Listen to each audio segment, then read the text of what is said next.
Bueno, este ya es el último video para hacer la recapitulación de los 4 métodos de la filosofía al que nos hemos referido en esta ocasión. Dimos un recorrido y estoy esperando tus respuestas sobre mayéutica, hermenéutica, dialéctica. Ahora vámonos al que al parecer se te atravesaron varias palabritas extrañas y te costó un poquito más de trabajo.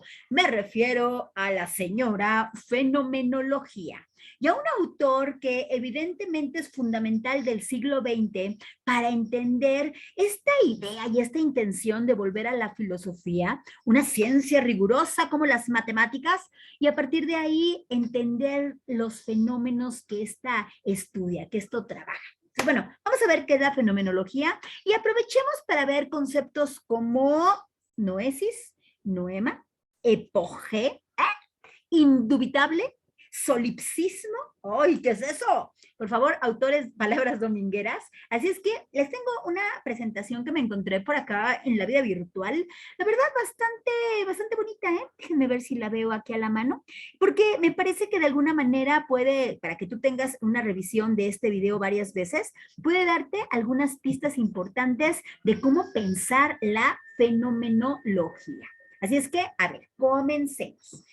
El método fenomenológico, ¿de qué trata?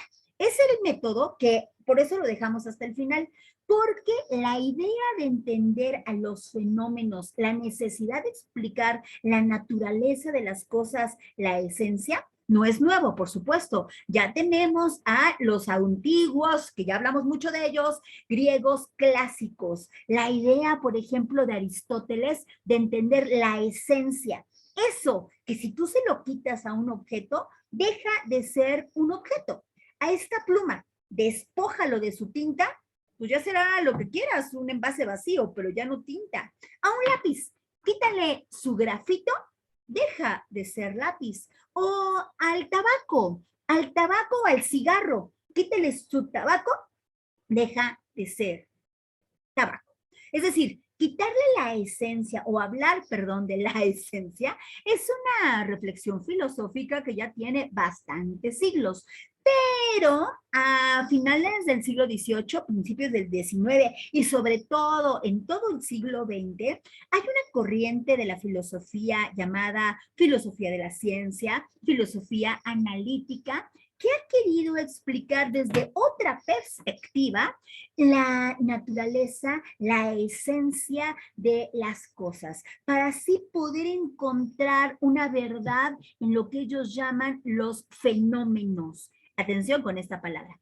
Ahí en ese sentido tenemos a un pensador muy importante de finales del siglo XVIII, finales del siglo XIX, perdón, en 1859, principios del siglo XX. Edmund Husserl. Ahí te presento a este señor que, si no me equivoco, él vivió en Checoslovaquia. Bueno, más bien, él es de República Checa, ¿no? Él es el fundador de una escuela fenomenológica que quiere depurar, quiere quitar todo aquello que cuando nosotros analizamos un fenómeno, se lo ponemos para no ver de fondo el en sí del fenómeno. A ver, ¿a qué me refiero? Siempre dice Husserl que todo lo que analizamos en la vida es desde una perspectiva subjetiva. No sé, si yo voy a hablarte de esta regla, voy a hablarte de que, ay, mira qué bonita, tiene un color gris, es de este material, ay, me gusta. Fíjate, aunque yo estoy hablando de la regla, más que describir la regla, la estoy explicando desde mi experiencia, porque no es importante que yo hable del material, no es importante que yo hable si me gusta o no. No es importante que yo diga que el gris es mi color favorito. No es importante que diga que está dura. O sea, en sí, eso no es lo más importante de la regla. Digo, y hablar de un concepto, pues puede ser así de sencillo, pero hay otros conceptos muy complejos que, por ejemplo, cuando estoy frente al amor, yo no puedo decir cosas como, ay, es que el amor es intenso y el amor se sufre. Todo eso es subjetivo. Acuérdate, ya hemos visto mucho la diferencia entre objetivo y subjetivo. Lo objetivo es aquello que tiene una comprobación, aquello que podemos realmente entender qué es. En cambio, lo subjetivo es una sensación, es una experiencia, es una idea que tiene mucho que ver con nuestra propia forma de pensar, nuestra propia forma de vivir, nuestra experiencia. Entonces, todos los fenómenos que nos acompañan son objetivos y subjetivos. ¿Qué quiere Husserl? Quitar lo subjetivo a las cosas, que nosotros no nos quedemos con lo mundano, con lo que vemos, con la experiencia, con los prejuicios. Él quiere que suspendamos todo eso para irnos a la epogé. ¿Ah? A ver, vamos a ver qué es eso.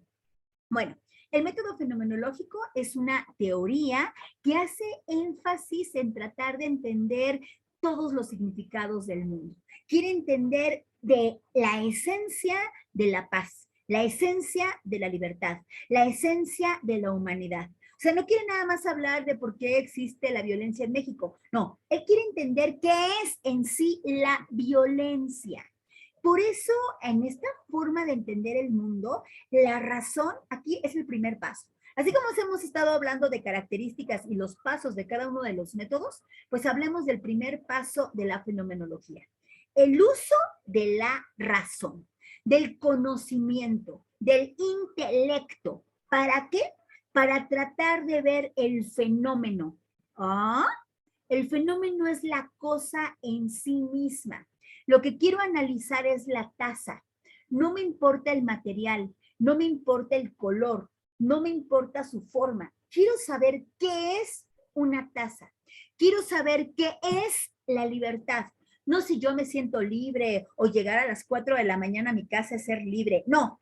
¿Qué es la libertad? Eso es el fenómeno, la implicación de buscar a través de tu conciencia, no el para qué, no el por qué, sino el qué es de las cosas. En ese sentido, la fenomenología tiene principios muy importantes. Me voy con el segundo paso de la fenomenología. Lo que quiero es hacer, ya tengo como primer paso, como primer elemento, la razón frente al fenómeno. Mi intelecto frente a un objeto que no sea un objeto que yo analice por sus características o su forma externa, sino que sea un objeto al que yo busque su esencia, ¿no? Ese es el fenómeno. Ahora, paso número 2. Yo necesito tener una conciencia. Y esta conciencia se tiene que dar cuenta intencionalmente de que está buscando algo y de que está pensando algo. Ahí es donde viene esta primera palabra muy importante que nos habíamos estado como haciendo pelotas. La noesis. Noesis. ¿Qué significa la noesis? El acto intencional de pensar. O sea, todo el tiempo estamos pensando, pero sin intención. ¿No? ¿Cuántas veces no estás así? El avión, ay, mañana hay examen, no he estudiado nada, y ya tienes una idea, ya estás pensando, pero no estás colocando tu atención en esa idea. Entonces, lo que quiere Husserl es que tú a la hora de pensar digas, a ver, en este momento voy a pensar en mis compromisos para el día de mañana. Y de hecho, ¿sabes qué? Los voy a escribir. O sea, eso implica un acto intencional de pensar. Y ahí es donde entra el noema. Noesis es mi acto intencional. Yo tengo la intención de pensar. En sí la intención, la intención que está en tu conciencia y que esa conciencia se dirige hacia algún lugar, ese es el noema. ¿Cuál sería la diferencia? Bueno, en el primero, el acto intencional de pensar, yo me pongo el objetivo y el enfoque de pensar. Pero en el noema, la intención en sí de pensar o de lo que sea, la intención es lo que importa. Entonces, segundo paso, que tus actos sean intencionales y que quieran estudiar el fenómeno con la intención y con la intención de pensar. No es noema y noesis. Tercer paso. Lo que quiere este método es regresar a la filosofía a partir de buscar la verdad, a partir de buscar el qué es, contemplar lo que está dado. Y en ese sentido es un método que pretende no ser explicativo, no ser interpretativo, como la hermenéutica. No, no, no, no. Aquí quiere ser descriptivo. Aquí quiere entender, por ejemplo, si voy a hablar del sonido, no voy a hablar de la música, que es una forma en que el sonido llega a ti. No, sino voy a entender qué es el sonido. Y para eso Voy a ir al cuarto paso. A ver, voy recapitulando. Primer paso, es necesario que yo tenga una razón, un intelecto y un fenómeno, que va a ser la cosa en sí. Segundo paso, que yo tenga una conciencia y esa conciencia tenga una intención. La intención de conocer, la intención de pensar. Acuérdate, ahí aquí está el noema y el noesis. Tercer paso, que yo regrese al origen de las cosas, que yo no quiera adornos externos, sino irme a describir las cosas en sí mismas. Cuarto paso, bueno, yo entonces voy a suspender todo lo que me han enseñado.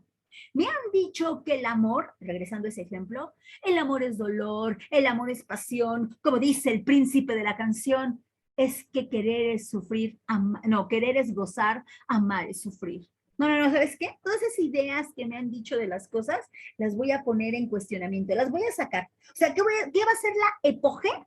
Despojarme de todo lo que me dicen, de mis gustos, de mis experiencias. No, no, no, no, no. Quiero describir. A ver, ¿qué son los lentes? Ay, mira cómo se me ven. No, eso no importa. ¿Qué son un lente? No, pues sirve para ver mejor. No, no, no te dije para qué sirven, te dije qué es. Ok, entonces me voy a buscar sin proposiciones, sin subjetividades. Diana, es que no sé qué es subjetividad. Ok, acuérdate que la subjetividad tiene que ver con las interpretaciones, con tu experiencia, con tus emociones. Aquí no estoy hablando si se te ven bonitos los lentes, si prefieres el color negro, si el tipo de lentes enmarca tu cara. No, te estoy preguntando qué son los lentes. Y para eso la epogea nos va a ayudar a suspender nuestras creencias sobre las cosas y hacer una relación, ahí viene el siguiente paso, entre el sujeto y el objeto. O sea, yo soy un sujeto que está analizando un objeto. ¿Qué objeto estoy analizando? Los lentes. ¿Y qué pretendo con analizar los lentes? Tratar de entender cómo se manifiestan los lentes en mí. ¿Sí? ¿Eso por qué me ayuda? O sea, a mí por qué esto me es importante. Porque me ayuda a entender las cosas no a partir de lo que dicen los demás, no a partir de las opiniones, no a partir de los vicios que tiene una palabra. O sea, por ejemplo, si yo hablo de feminismo, ¡ay, qué aburrido! ¿Ya viste? Ahí hay un prejuicio. Ya hay una información errónea previa. Si yo te hablo de positivismo me suena algo optimista. No, pues no te estás dejando ir por una suposición. Si yo te hablo de patriarcado, ay Diana, qué palabra tan aburrida o tan polémica. Te estás dejando por lo que dicen. No, no, no. Si tú haces el método fenomenológico, tú te vas a entender el qué es, no el por qué, el para qué, el de dónde, sino el qué es. Y esto ya implica hacer filosofía. Eso implica acercarte con una investigación directa sobre un tema donde tú directamente te haces responsable como sujeto de lo que ves, de lo que conoces y entonces de lo que enfrentas. ¿Haces fenomenología en tu vida? ¿Qué objeto? Pregunta para ti, 20 puntitos y con eso terminamos las preguntas. ¿A ti qué te interesaría, qué tema te interesaría conocer fenomenológicamente? No por lo que dicen, no por lo que se sabe, no por lo que imaginas, no por lo que se presupone, sino por lo que tú quisieras entender desde la cosa en su esencia.